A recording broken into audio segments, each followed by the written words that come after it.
안녕하세요, 복부인 여러분.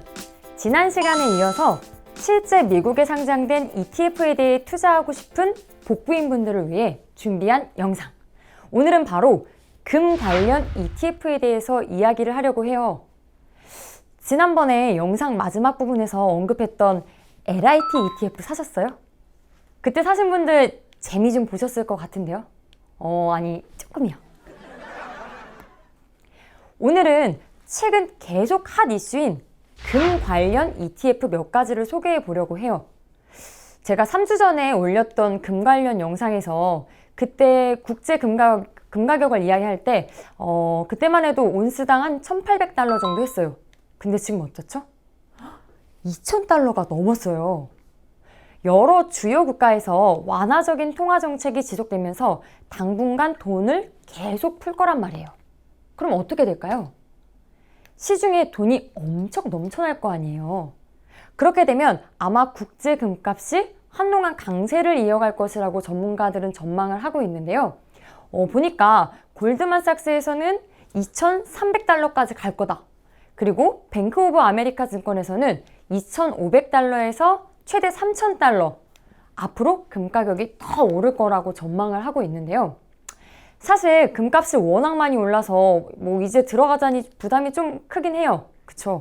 하지만 코로나 사태가 계속 장기화가 되고 미국과 중국이 여전히 갈등을 겪고 있는 등 대내외적으로 불확실성이 여전하기 때문에 추가 상승 여력이 충분할 것으로 예상하기도 해요. 그럼 한번 볼게요. 오늘은 총 4개 ETF에 대해 설명을 해드리려고 해요. 우리나라 ETF 2개, 미국 ETF 2개. 먼저는 우리나라 ETF 살펴볼게요. 국내 거래소에 상장되어 있는 ETF가 한 몇 종류 되죠? 그 중에 대표적인 ETF로는 첫 번째, 코덱스 골드선물 H, 그리고 두 번째, 타이거 골드선물 H가 있어요. 여기서 잠깐! 이 상품 뒤에 붙은 H가 뭘까요? 이 H는요, 해지를 했다는 의미로 이 H가 붙은 건데요. 과연 해지가 뭘까요? 이 보통 금 가격은요, 미국 가격으로 이야기를 하잖아요. 그럼 생각해보세요. 금 가격은 올랐다고 막 뉴스에서 나오긴 하는데 환율이 엄청 떨어졌다라고 가정을 한번 해볼게요. 금 가격이 올랐으니까 당연히 내가 들고 있는 ETF도 엄청 오르는 거 아니야? 하고 부푼 마음으로 딱 봤더니 뭐야? 오르기는커녕 떨어졌잖아. 이런 일이 벌어지는 이유가 바로 환율 때문인데요. 환율이 막 변동하면 금 가격이 실제 미국에서 말하는 그 금 가격이랑은 다를 수 있다는 거죠. 우리는 미국 금 가격에 환율을 곱해서 쓰잖아요. 따라서 이렇게 상품 뒤에 H가 붙었다 라고 하면 이런 환율 변동에 대한 위험을 없애준다는 의미로 보시면 돼요. 즉 다시 말해서 환율이 어떻게 되든 간에 오롯이 금 가격만의 수익률을 최대한 따라갈 수 있도록 설계가 된 상품이라는 거죠. 이 환율이 변동해서 발생하는 위험을 최소로 줄인다는 의미라고 보시면 될 것 같아요. 그럼 다시 국내 골드 ETF에 대해서 한번 이야기를 해볼게요. 이 이름에서 보는 것처럼 이 두 상품의 기초지수는 당연히 금이겠죠? 근데 정확히는 S&P GSCI 골드 인덱스라고 해요. 미국의 뉴욕 상품거래소에 거래되는 금 선물의 가격 변동을 따라서 움직인다는 건데요. 제가 뒤에서 다시 말은 하겠지만 이 미국 ETF와의 차이점이 바로 이거예요.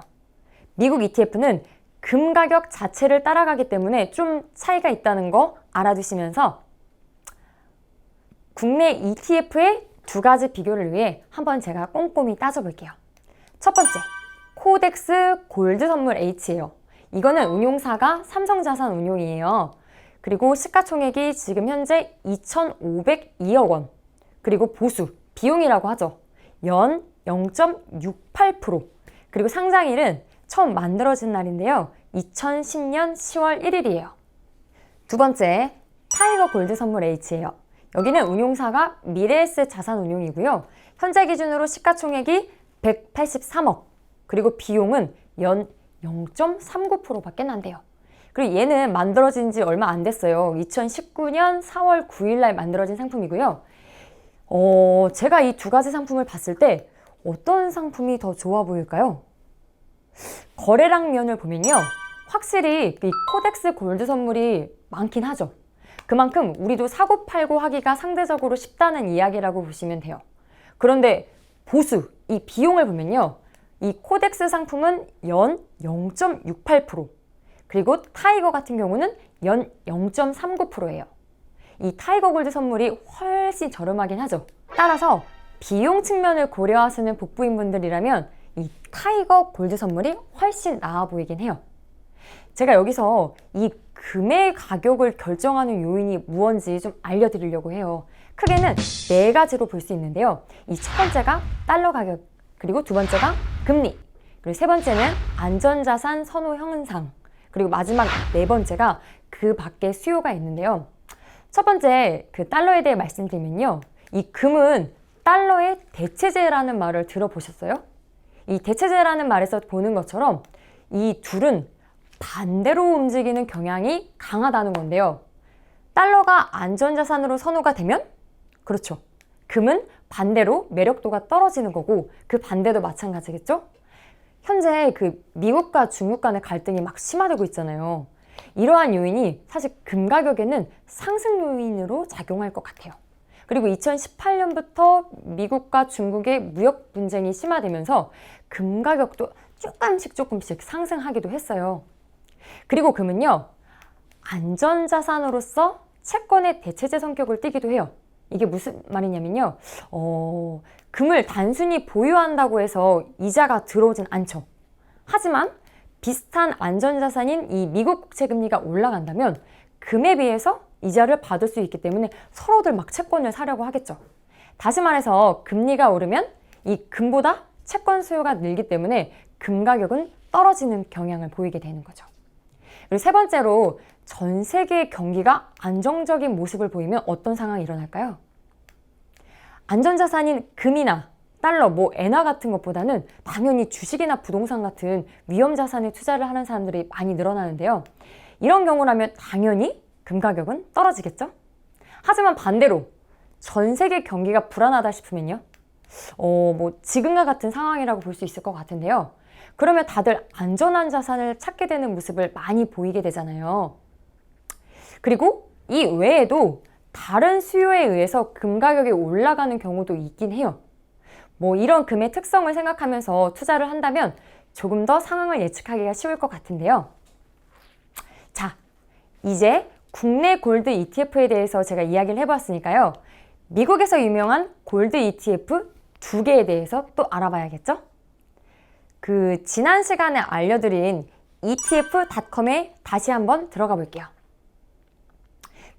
ETF 스크리너 앤 데이터베이스에 들어가 보면요. 여기 필터가 있을 거예요. 여기서 커머디티라는 상품이라는 건데요. 이거를 딱 선택하고 검색을 하게 되면요. 이렇게 결과가 뜰 거예요. 첫 번째 나오는 게 GLD, 그리고 두 번째가 IAU예요. 제가 그때 말씀드린 것처럼 시가총액 순으로 나온다고 했으니까 당연히 GLD가 시총이 더 높고 IAU가 그 다음이겠죠? 이거 표 보는 거 지난 영상에서 제가 알려드렸잖아요. 그 영상 한번 참고해 보시고요. 그럼 국내 ETF에서 봤던 것처럼 두 개를 비교 한번 해볼게요. 먼저는 GLD예요. 운용사는 스테이트 스트리트 글로벌 어드바이스라고 하고요. 그리고 시가총액은 약 원화로 98조 정도 돼요. 어마어마하죠. 그리고 요거는 총 보수가 0.4%, 비용이 한 0.4% 발생한다는 거고요. 그리고 상장된 지는 좀 오래됐어요. 2004년 11월 18일. 그리고 두 번째 IAU를 보면요. 운용사는 블랙락이라고 해서 굉장히 큰 운용사고요. 얘는 시가총액이 현재 약 40조 정도 돼요. 그리고 보수는 아까 GLD보다는 조금 싼 0.25%고요. 상장일은 2005년 1월 21일이에요. 그럼 볼게요. 첫 번째 말했던 GLD 같은 경우는요. 운용자산, AUM이라고 제가 지난 영상에 얘기했잖아요.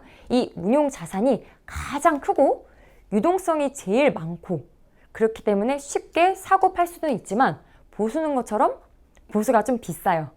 하지만 이 IAU의 경우에는 AUM이 좀 작고 거래 유동성이 낮다는 단점은 있지만 보수가 좀 싸기 때문에 전 개인적으로 좋은 것 같아요. 국내 ETF가 좋을까요? 미국 ETF가 좋을까요?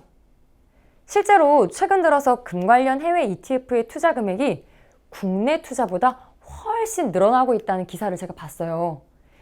왜냐면 미국 ETF를 사려면 굳이 환전도 해야 되고 그리고 막 밤 10시, 11시까지 늦게까지 기다렸다가 매수를 해야 하는 번거로움이 있음에도 불구하고 왜 그럴까 생각을 해봤어요. 아마 앞에서 이야기한 해지 비용 발생 문제와 롤오버 비용 발생 문제가 가장 클 것 같은데요. 즉 그냥 ETF 관리 비용이라고 보시면 되는데요. 이 ETF 관리 비용이 든다는 말이에요. 해지 비용? 롤오버 비용? 뭐죠? 어렵죠. 앞에서 이야기했던 해지라는 거 사실 그거를 하려면요. 비용이 들어요. 어찌됐든 비용이 더 든다는 건 우리의 이익을 깎아먹는다는 거니까 당연히 안 좋겠죠? 근데 국내 골드 ETF 같은 경우는 이 환해지를 하고 있기 때문에 그만큼 비용이 더 들어간다고 보시면 돼요. 그리고 롤오버 비용이라고 했는데요. 롤오버가 뭘까요? 국내 골드 ETF 경우에는 금 현물 가격이 아닌 금 선물 가격을 기초자산으로 한다고 제가 앞에서 이야기를 했잖아요. 즉 다시 말해서 국내 골드 ETF에는 금 현물을 보유하지는 않는다는 이야기예요. 그래서 보면 금 가격이 오르는 만큼 ETF가 오르지 않는 거는 이 바로 기초자산 때문이라고 보시면 되는데요. 이런 금 선물 ETF의 경우에는 롤오버 비용이라는 게 발생을 해요. 이게 좀 어려운 개념이라 굳이 이해할 필요는 없지만 굳이 이야기를 간단히 하자면요. 지금이 8월이면요. 만기인 9월권이 다가오기 때문에 다음 달 10월물로 롤오버를 해야 해요. 근데 선물 구조상 이 10월물이 9월물보다 훨씬 비싸요.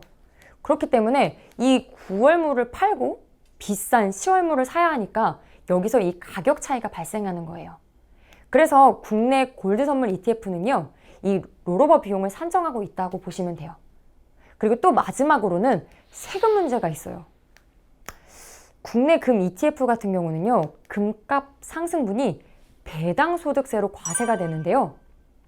이 배당소득세율은 15.4%지만 2천만 원이 넘으면요, 그 차익은 금융종합소득세 대상이 되기 때문에 최대 46.4%가 적용되는 누진과세 대상이 될 수도 있어요.